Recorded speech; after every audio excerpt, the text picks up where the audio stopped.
A Catholic church in Hawaii is marking a century. Chelsea Davis was there as parishioners pried open a 100-year-old time capsule, showing us what was inside.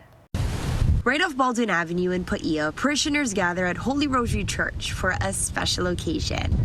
If you look a little closer in the corner, you'll find the year 1926 painted in white to mark the year a time capsule was placed inside. January 24th, 1926, the cornerstone was laid for this church. Today marks the beginning of a year-long celebration. In the cornerstone, a brass box that was sealed with solder, then cemented over. Churchgoers took turns cutting it until they could finally pry it open, finishing with a round of applause from the audience. 100 years is quite significant.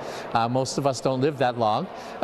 And so, being able to uncover the time capsule, it's exciting to see what was in there, what they were thinking about at the time, what they thought was important to put in the time capsule, and how, in remembering, it's also a time of remembrance, of remembering and giving thanks for the people who came before us, who made all of this possible. Inside the cornerstone was a newspaper from 100 years ago, coins, church documents, including a list of names of various people who donated to Holy Rosary Church. It's so many familiar names, even though it was 100 years ago. All of the names that were mentioned, still are recognizable today.